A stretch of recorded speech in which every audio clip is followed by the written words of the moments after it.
are you Mrs. Brown? I'm like, yes. He said, do your husband smoke? Do your husband drink? And they just started asking me all these questions to try to, like, start working on him. And my daughter was just there in shock, like she was just standing there staring at them, and they were working on him. And I wound up passing out a couple times. They was bringing me back with these pneumonia poppers or something. It was like, but she the whole time just was staring at them working on him. So eventually, someone related to us, one of my cousins, she actually grabbed her and took her into her house because she lived kind of like maybe a block away. Like, I'm going to take you with me. So she took her in the house. And then eventually they got me to her house as well once they medevaced him to Cooper. So. Wow. And was there any, like, how was that the next day for her? Or how was it for her once you got yourself together? Like, did she have questions? Was she confused? Like, what was that like? She had a lot of questions. She was very confused. She went through a stage of being very angry because she felt like it wasn't fair. You know, if there's something that he deserved, which we all felt that way. And so for myself, at first it was really like a movie. It was like, not real, this is not happening to me type of thing. And I was so much so in another place that I couldn't be there for her the way she needed me to because I was in another place myself. He didn't die right then. So he got shot on the 9th. He didn't die till the 14th. So this happened in April of 2003. So he got shot on the 9th. He was fighting for his life for that week, but he had a lot of flesh holes. It wasn't a lot of major organs hit. So they gave us a lot of hope that he would live. But then when things started to turn worse and he was able to open his eyes and he was able to respond and stuff like that. But in time it declined or whatever. So once it happened, I went into a different place. Let's say that I had a nervous breakdown, and for myself, I was in the hospital for a while, and it took her to actually bring me out because they were bringing her up there. She was like, Mom, when you going to wake up? When you going to talk to me? And I'm thinking inside, I'm talking to her. It was kind of like I was behind a glass, and I couldn't break the glass because I'm talking and screaming behind the glass, but she's not noticing what I'm doing. But this is how mentally I was. So them bringing her every day and her talking to me, asking me to come home and stuff like that, that's what kind of got me, my mindset to say, you know what, God, I need you to get me out of this. So I kind of prayed my way out. And then once I was able to come out of that cleanse and to come out, then she went through her own period. You know, she would always draw sad pictures and put them on the wall. And she was like, in school, she wasn't like focused. Like, she was always a straight A student. So when her grades started to decline, I knew that there was something that I needed to do. So I wound up putting her in counseling. I got in counseling. We did the therapy. We did family therapy and stuff like that. So we kind of had to go through a lot to work through what we've been through. But now, they don't have that for children originally. So you go through this, right? You guys are going through this. You experience this. Okay. Now it's like, what the heck do we do now? Like you said, you had some things that you had to go through. You weren't even able to be there for her. So there was points where she was there for you. You weren't there for her, vice versa. And you said that this program, Saving Grace Ministries, this was created because when you guys are coming out of this, there was no set thing in place. So history has shown that programs, companies, businesses that grow because of the person's, because there was nothing there for that person, those go on to prosper and help people in a major way. So what was it like? Like, at what point in the process did you say, wow, there's nothing here for people like me? Like, at what point of the process? Because you said you went to go get counseling. So was there something lacking in the counseling that you got? Like, what was that? I think it was that it wasn't available to me here. Like, in Camden City, there was nothing. You had to go out. Okay. Where did you have to go? Out. Like Cherry Hill, Collinsville, Washington Township. You know, we had to go out of our city in order to get it. And then I had to pay out of pocket. It was nothing in Camden. I had to pay out of pocket. The only thing that I can say was there that they put in place that they recommended my child to go to then was the Center for Family Services, and it had a different name at that point. However, there are counselors, and that's the same thing that's today. Like, you have counselors that may be 24 with degrees. They don't look like us. They don't walk like us, and you feel like they never lived in your life. So there's nothing that you could do for me. A lot of the children nowadays feel that way, and that's how it was back then. But that was the only program that they referred me to. And in referring that, I knew that it wasn't helping my daughter, that she was still shut down. I said, something has to give. So I started going out to other programs, and I did at one point say to myself, like, listen, I got to figure out what I can do to bring resources here, like into the city for children like us. And I'm going to say children like us because we have African-American children, Hispanic children, and minority children here who go through those things, who have no resources outside of Center for Family Services. And I'm not saying that it's a bad project. What I'm saying is that they don't have counselors that fit our criteria.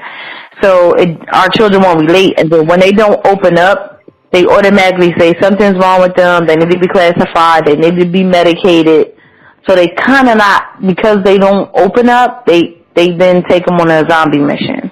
And right now, a lot of times, the children are even acting out in school. They're not scheduling high on the standardized testing. They're quick to classify our children, but they never ask about their home life. A lot of them children are very talented, very smart. They have a lot going for them, but they still are battling within themselves with bereavement. You know, they either saw mom or dad die, or their brothers or sisters get killed, or their friends are getting murdered, or their neighbors, or somebody they just see outside their front getting murdered. Camden has murders 4 o'clock in the afternoon in front of kids.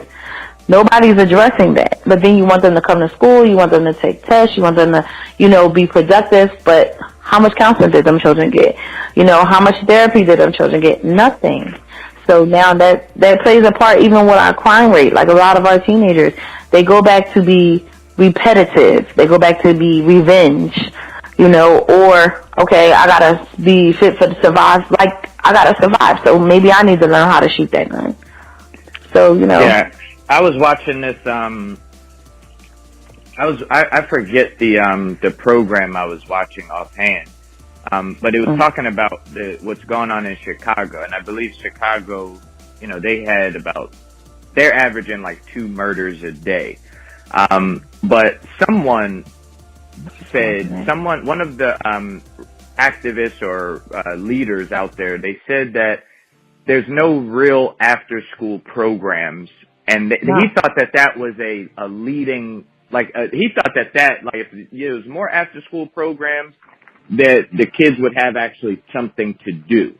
We do. And I know you have an after-school program. Like, why was the after-school program so important for you to create in this program, Saving Grace Ministries?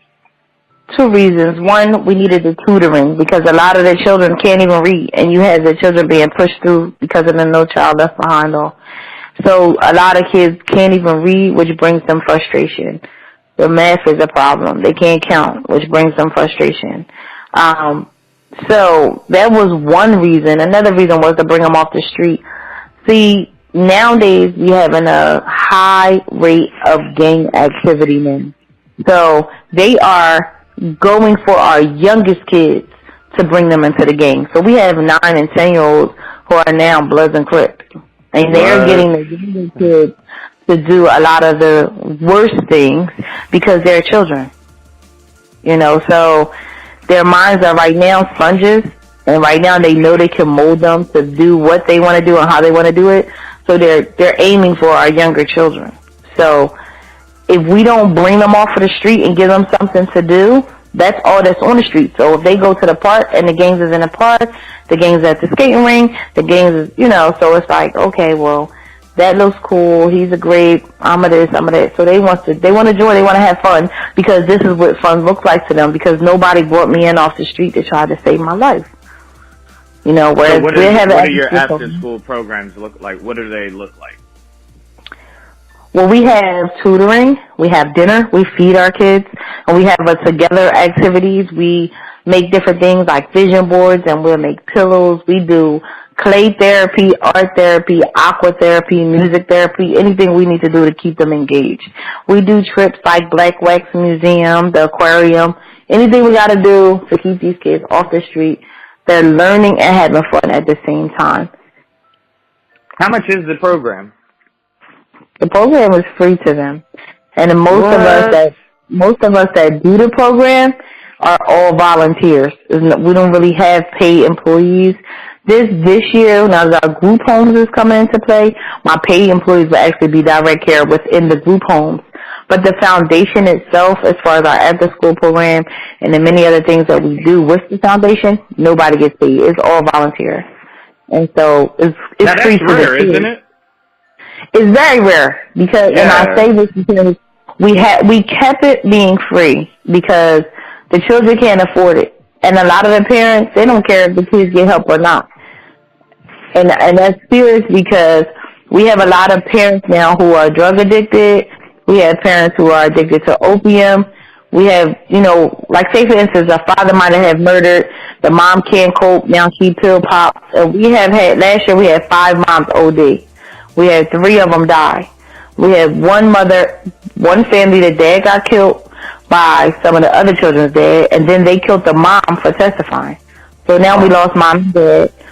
So it's like, right now the mindset of the parents are not like our parents used to be coming up. So really it's like the kids fitting for themselves. So I can't charge a child to come get help because who's going to pay for it? The government's not going to pay for it. The city is not going to pay for it. No, nobody's going to pay for it. That's what happened to my daughter. I know I had to put money out to save my child. And the parents nowadays, if you on welfare or, you don't have them working parents, they don't have them resources, the money, or the funding to even take them outside of their city to get any type of help. And in the school system, the first thing that was cut when the budgets was cut was the counseling. So it's not there. So what was the first thing that was created with Saving Grace Ministries? Like you have several different layers in this ministry. Like what was the first thing that you obviously didn't do all of it at the same at one time? What was the first thing that you guys opened up with? The first thing we opened up with was with bereavement counseling. It was bereavement counseling and group therapy. And when we started the group therapy, it was like bringing children together, age depicted. So we had the teams together. We have 6 through 9 together. Kids that were kind of the same age. We brought them together and we had group therapy where we dealt with the bereavement with children. Like we came and we met children like me, same age as me, going through the same thing that I'm going through. We was able to get them to talk about it. We was able to get them to set goals and implement different changes in their lives because of what happened. So I think that was the first component, was just bereavement counseling and group therapy. Okay, sweet. And you also mentioned a term that I'm not too familiar with earlier. You mentioned sexual impurities that you teach, I guess, women or girls that. Am I saying that correctly? You're saying it correctly. We have girls. Our girls now, instead of getting it, some of them are joining gangs that's in Camden, but there's a lot of females who are getting caught up into sex trafficking. Or they're becoming teen moms early. So we decided to start having a purity ball. And at our purity ball, we have different speakers come, and it's like a talk show. It's not just like somebody talking at them where they can ask questions and all that. It's set up like a talk show, like if it was somebody on Oprah and then the audience could ask questions. So we have people that talk about sex trafficking, sexting and texting, teen pregnancy, venereal diseases. We'll have somebody talking about everything that comes with giving away your body before time. So we have not just a talk show, but we have a fashion show, and it's always called Classy Not Trashy, where they can run the runway, and then they're judged according to what they have on. Then we have our formal fashion show. We have a couple games, but most of all, to get them there, we give away prom packages. So we have our local barbershops, hairdressers, limo companies, photographers, all donate to us to make up prom baskets. And we give away 2 senior prom baskets and 1 8th grade prom basket. And it has everything in it, like their gown, their shoes, their hair, their